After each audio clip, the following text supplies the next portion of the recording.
Welcome, everyone. Today, we're actually doing something a little different. Yeah, usually we'd be digging into sources, research papers, that sort of thing. Exactly. But today, we're telling stories. We've gathered some accounts, really unsettling ones, shared by police officers. Experiences they had on the job that, really stuck with them, the kind that are genuinely scary sometimes. Right. So we're going to focus on the narrative, the chilling details. I'll mostly be telling the stories, and you'll jump in with observations. Sounds good. Focusing on what these encounters were actually like, the fear, the unexpected twists. Okay, let's get into the first one. This officer shared an account about a breaking and entering call late on a Friday night. Okay, prime time for trouble sometimes. Yeah. It started with a young woman home alone. She hears footsteps downstairs, calls 911. Right. But the call cuts off before she can even give her location in the house. Just gone. Oh, wow. That immediately ramps things up. Could mean anything. Totally. So the officers arrive, sirens off, expecting, maybe an armed suspect. They find the front door unlocked. Okay, so that's likely the entry point then. Seems like it. They go in, announce police. Yeah. Guns drawn, obviously. They start calling out for Anna, the homeowner. But nothing. No response. They figure she's hiding, terrified. It makes sense, right? Yeah, completely logical assumption. She's probably scared silent somewhere. They do a quick sweep of the first floor. It's a small place, no obvious basement entrance there, all clear downstairs. Okay. But just as they're finishing downstairs, they hear it. A door shutting upstairs. Ah, so someone is up there and knows they're there. Definitely. The officer telling the story heads up first. All the upstairs doors are shut. He tells his partner, check that room, I'll take this one. Splitting up, standard procedure. He kicks his door open, gun raised, room's pitch dark. Looks empty at first. Looks empty, always the key phrase. And then he hears breathing, like distinctly a woman's breathing from inside the room. Oh man, okay. His eyes adjust and he spots the closet door. It slid open just a tiny bit and he sees, half a face, mostly just an eye peeking out. Creepy. But he's still thinking it's Anna. Yeah, his immediate thought is, okay, that's her, scared, hiding in the closet. Yeah. So he lowers his gun a bit, tries to sound reassuring, and it's okay, you can come out. Trying to de-escalate, get the victim safe. And the breathing just stops. Yeah. Or gets really quiet. He feels that moment of relief, like, okay, we found her, situation under control. But that's not how it ends, is it? No, because right then, his partner calls out from the next room, Jason, I found her. Oh, so Anna wasn't in the closet. Exactly. He said the feeling just flipped.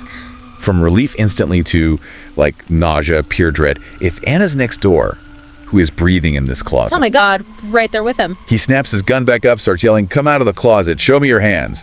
No movement. He calls his partner in. Smart move. 2 officers now. They flip on the light switch, open the closet door together, and inside, there's this woman, looks totally disheveled, probably high on something. Yeah. And she's holding a kitchen knife. One of Anna's knives. Unbelievable, just hiding there armed while he thought she was the victim. Inches away. With 2 guns on her, she finally drops the knife. They cuff her, take her in. He finished the story saying he was glad he got stationed somewhere quieter later on. Never had a call quite like that again. Wow. That really highlights the danger of assumptions, doesn't it? Thinking you know who the victim is can be deadly. Absolutely. One wrong assumption, Yeah. one moment of lowered guard. It could have gone so differently, that constant uncertainty. Yeah, even when a situation seems clear. Yeah. Chilling. Okay, let's shift gears. A different kind of encounter. This one's from a state trooper. Night patrol on an interstate, maybe 10 years back or so. Interstate patrol at night. Lonely stretches. Things can appear out of nowhere. For sure. It's about 2:30 a.m. He pulls into a gas station just off the highway. But the station isn't just closed for the night. Yeah. It's marked temporarily out of service. Lights off, totally dead. Okay, so completely deserted. Or should be. Right. But he sees 2 cars parked next to each other in the lot. Doesn't scream trouble immediately, but it's weird, right? That time of night, closed station. Definitely odd. Worth keeping an eye on. So he parks where he can watch the cars and the highway. And he realizes he can't see anyone inside either car. Okay, no, that's suspicious. Empty cars at a closed station at 2:30 a.m. No. Exactly. He gets out, hand on his belt, walks over, taps on the windows, definitely empty. He does a walk around the lot, even knocks on the station window. Nothing. Just trying to figure out what's going on. He's starting to think maybe they walked off into the woods nearby. Just as that thought hits him, he hears running. Someone coming from around the back of the building. Here we go. It's a young guy, maybe early 20s. Comes up to the trooper, says, hey man, can you help? My car won't start. Okay. Asking the cop for help with the car. Yeah, the trooper says, look, I'm not a mechanic, you should call a tow truck.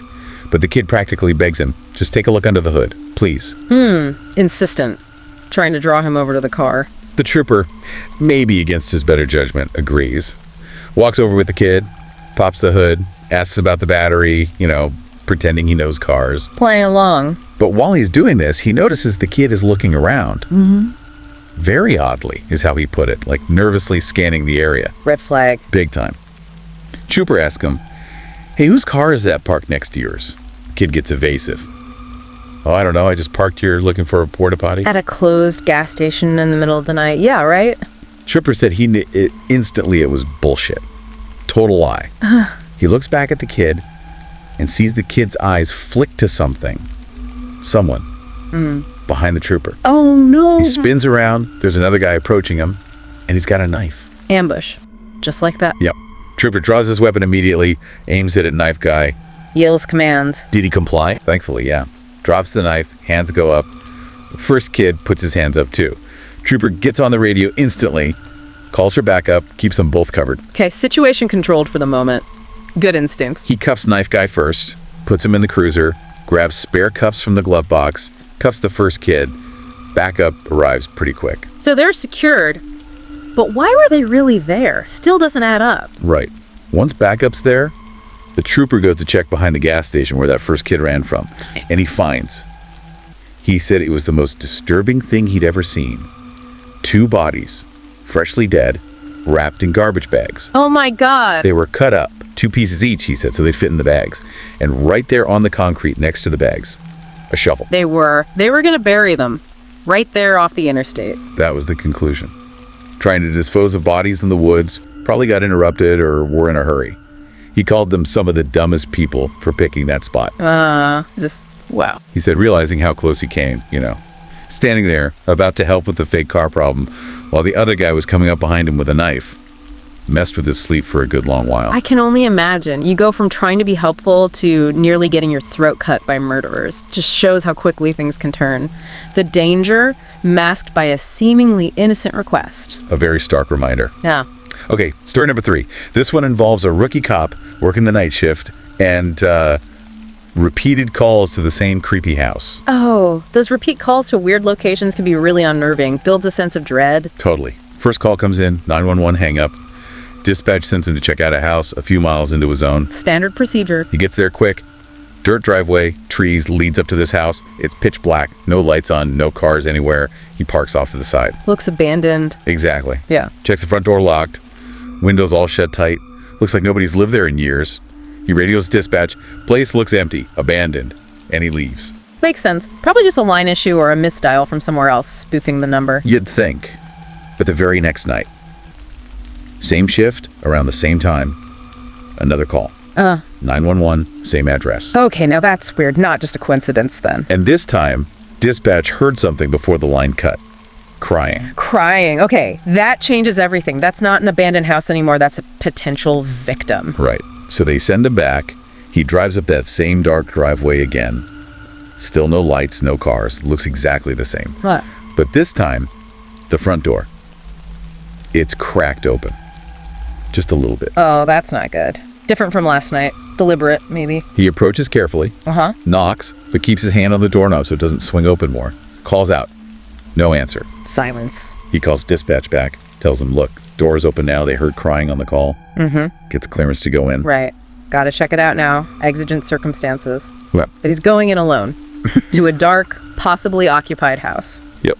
Draws his weapon, pushes the door open, steps inside. Total darkness. Fumbles for a light switch. Can't find one. So it's flashlight in one hand, gun in the other. Tense. What does he hear? The house is dead silent. Except there's a sound coming from behind a closed door. The basement door. Of course, the basement. Always the basement. He whispers into his radio, got a sound coming from the basement requesting backup. Then describes the sound. It's a dial tone, like an old phone off the hook. A dial tone. In what sounds like an abandoned house? That is bizarre. Not crying. Not crying, just that Yeah. steady dial tone. He decides he has to check it out before backup gets there. Starts down the basement stairs, super quiet. Yep. Gets to the bottom, follows the noise, and finds it. An old landline phone, like early 2000 style, sitting there, off the hook, playing the dial tone on speakerphone. So that's the sound. Weird, but maybe explains the hang-up calls if the phone was faulty. Maybe. He just reaches out, puts the phone receiver back on the hook, silences the dial tone. Simple fix. But he said it felt almost as if it were planned. Because the instant the receiver hit the hook, he hears this noise from the far corner of the basement. What kind of noise? He described it as a muzzled, laughing type noise. Laughing, not crying. So the crying on the 911 call was fake. A lure. Seems like it. He whips around, flashlight beam hits the corner. There's a guy standing there, hand over his mouth, like he's trying to stifle laughter. But the cop said it sounded sickly, mentally unstable. Oh, man. This was a setup. He wasn't rescuing anyone. He was drawn into something else entirely. Exactly. And the guy's other hand, he's holding something. Cop can't see what it is at first. Okay. Then the guy raises that hand up toward his own head, and the officer sees it. It's a revolver. Whoa. Okay, situation just changed dramatically again. Not necessarily a threat to the officer, but... Yeah, the guy's pointing the gun at his own head. The officer yells, "Drop the weapon," aims his own gun, and then just pauses.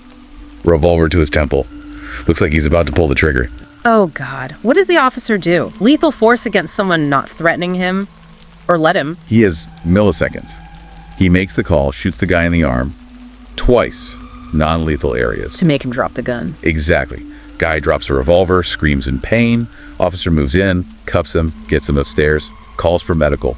Backup arrives right around then, ambulance too. So situation resolved, suspect injured but alive. Yeah, but the officer said, reflecting on it, the scariest part wasn't having to shoot someone.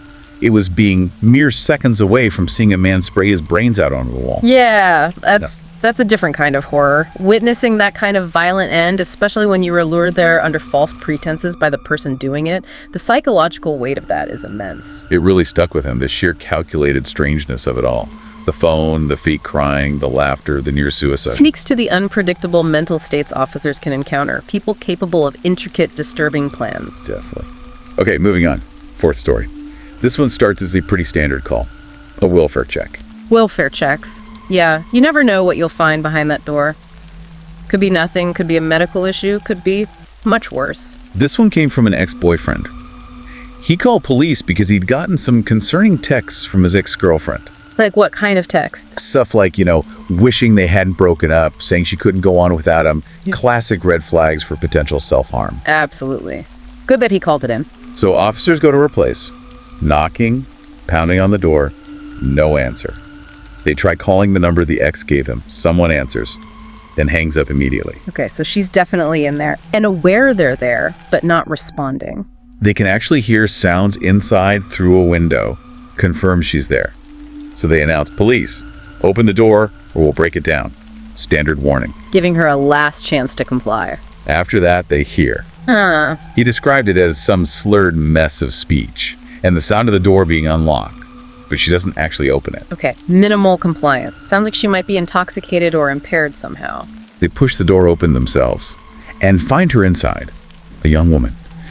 And the scene is pretty shocking. She's wet, completely naked, pale as hell, just kind of swaying on the spot. Oh, wow. Oh, And her hands are bleeding. bleeding. Okay, immediate medical situation. Right. First call is for rescue, get an ambulance rolling. She's taken to the hospital pretty quickly. So, sounds like a likely suicide attempt averted. But you mentioned something else, something creepy about the scene itself. Yeah. This is the detail that stuck with the officer. None of the lights worked in the house. They couldn't turn any on. Weird. Power out! Or something else. Unclear. But they had to do their safety search of the house using only flashlights. Okay, searching a dark house after finding someone in that state adds to the tension. What did they find? It got really disturbing. In the bedroom and the bathroom, they found candles lit. Okay. Mood lighting for something? Maybe. But on the walls, Yeah. there were Bible scriptures written in blood. Written in her blood. From her bleeding hands. That was the assumption, yes. Yeah. Written on the walls in blood. Oh my God. That's ritualistic, deeply unsettling. And it gets worse. In the bathtub, they found water. Yeah. But it wasn't clear water. It was dark, brown water. Brown, meaning... Meaning it was water mixed with blood. Old blood, apparently. It was been sitting there. She was sitting in a bathtub of bloody water for how long? The officer estimated, based on the state of the water and her condition, maybe 3 or 4 hours before they arrived and got her out. He was struck by how dark the water was, how she even survived sitting in that. That image. Candles, scriptures, and blood on the wall, sitting naked in a tub of darkening, bloody water for hours. That paints a picture of absolute despair, but also something deliberate, almost ceremonial. It's beyond just an attempt. It feels like a descent into something else. Exactly. It wasn't just the potential suicide attempt. It was the whole atmosphere, the details, the blood writing, the candles, the tub. It created this incredibly dark, disturbing scene that went beyond what you'd typically find. Those are the calls that must truly haunt you, the ones that show the depths of human psychological pain expressed in such graphic, unsettling ways. Yeah. Truly chilling. Okay, one last story for today. This one takes place in Burlington, New Jersey. Okay. The officer telling this mentioned he worked there for about a year, said the crime rate was like 88% higher than the rest of Jersey. So he was used to the usual stuff, break-ins, robberies, assaults. Gets you hardened to a lot working in an environment like that. Right. But he said some calls were just different, just plain strange. This one involved a place called the McNeil Mansion. Sounds ominous already. It's this old, huge mansion right on the Delaware River, built way back in 1894, but abandoned since the mid-70s. Now it's owned by the county. Big, spooky, empty building. Prime spot for trespassing kids, probably. Exactly what he said. Kids would sneak in sometimes. So the call comes in, sometime after midnight. A neighbor reports seeing people hopping the fence onto the mansion property. Standard trespass call, basically. He heads over to investigate. Checking out an abandoned mansion after midnight. Fun times. As he gets onto the property, walking towards the building, he sees something weird. A light coming from inside an upstairs window. Whoa. Okay, so not just kids messing around outside. Someone's actually inside the abandoned building. That was his immediate thought. Okay, someone's in there. It's my job to go in and find them. He radios for backup, says he's going to make entry, pursue a trespasser. Going in alone, though, initially, into a massive, dark, derelict building. Takes guts. He scans the outside, looking for how they got in, finds the lower window smashed open, easy access. That's his way in. All right, he's inside. Now what? He enters what looks like it used to be the living room, just rubble everywhere. He immediately announces himself, "Police! Anyone in here?" Making his presence known. Then he hears it. Footsteps. Definitely coming from upstairs. Okay, confirmation. They're up there. He shouts again, "Police! Come down now!" Nothing. They don't respond, don't come down. So he has to go up. Following the sounds up into the darkness of the upper floors. Alone. He gets upstairs, starts walking around, his own footsteps crunching on debris, echoing. Then, in a nearby room, something falls. Like, crashes down. Sudden noise like that in a place like this. Yeah. Yeah, that'll get your heart pumping. He said that's when the worry, the fear really started to kick in. Hand goes to his gun holster. Ready.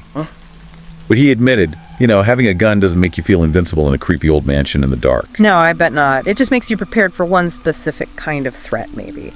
Not whatever this is. He shouts again, into the room where the noise came from, trying to get them to show themselves. Said he had that classic movie thought, I didn't sign up for this. Huh. Yeah, that feeling of, this is beyond the usual. He takes a breath, steps into the room. Small, weird room, lots of windows, but they have that blurry privacy film on them. Okay, limited visibility. He sees a sliding closet door. It's open maybe 3/4 of the way.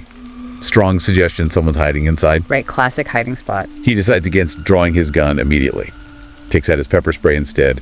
Gives one last warning. Police, come out now. And then he yanks the closet door fully open. What's inside? Nothing. The closet is completely empty. Empty. But the footsteps. The thing falling. In this room. How? That's exactly what he thought. Makes absolutely no sense. He's confused. Looks around the room again. Looks at the windows with the blurry film. Then looks out towards an adjacent deck area, visible through those windows. Okay. And standing out there on the deck behind one of the windows is a figure. Just an outline. Couldn't see features through the film and the darkness. Just someone standing there. On the deck. Looking in. Then he realizes there are figures at the other windows on the deck too. Looking in. 3 of them. 3 people. Just standing on the outside deck, staring into the room he's in. Yeah. He described them as looking ghostly. Not necessarily supernatural, maybe just the way the light hit them through the film, but like silhouettes from a kid's horror novel. Just standing perfectly still watching him. That is incredibly creepy. Not aggressive, just watch it. He needs to confront them. Finds the door leading out to that deck in the next room over. Steps outside onto the deck. And they're still there. Gone. The three figures who were right there at the windows vanished. And he said there was no other way off that deck except the door he just used. Yeah. Nowhere to climb down, no other stairs. Gone. In the few seconds it took him to get to the deck door, that's impossible. Seems like it. Right about then, he sees flashing police lights arriving down to the trees. Backup's here. Another officer comes over the radio. Perfect timing. He meets the other officers outside. Points up at the deck. Tells them, I just saw three people standing right there looking in at me. Says describing it creeped out the other officers too. I bet. So they search together now. Yeah, the whole team searches the entire mansion, top to bottom. They get to a small room on the first floor near a window. And again, they see something just outside the window. Another figure. Hard to tell. They step closer, thinking maybe it's someone's head peeking out. But as they get close, whatever it was just lowers down, out of sight, below the window line. Like someone ducking down. Could be. They immediately radio the officers outside to check that area. Everyone searches the entire property again, outside, around the whole mansion, for another 10-15 minutes. Oh, fine. Absolutely nothing. Nobody. They eventually just secured all the entrances they could find, closed up the smashed window, and left. Wow. So, multiple sightings of figures inside and outside who seem to vanish without a trace from confined areas. That defies easy explanation. Totally. The officer said, looking back, the scariest part wasn't the potential trespassers or being alone in the dark mansion. It was seeing those three ghost-like silhouettes standing on the deck at their own windows, just looking inside at them. Yeah, that's not about physical danger. That's about the uncanny, the inexplicable. Yeah. The feeling of being observed by something that doesn't play by normal rules, that sticks with you in a different way. It really does. These stories, they're definitely unsettling, aren't they? They give you a real sense of the kinds of fear and just strangeness that officers can run into. Stuff far beyond traffic stops and paperwork. Absolutely. It's a raw look at the reality behind the badge, sometimes stepping into situations where logic breaks down and the human element, or sometimes something that feels other than human, takes over. We hope listening to these accounts has maybe offered a different perspective on those hidden moments of the job. Thank you for joining us as we walked through these, quite frankly, chilling narratives. Yeah. What do you do when you face something that just doesn't make sense, something your training couldn't possibly prepare you for? That's a question that really lingers, I think. It does indeed. Goodbye for now. Take care. And if you found this interesting, please do like, share, and subscribe to the Horror Docs channel. We appreciate the support.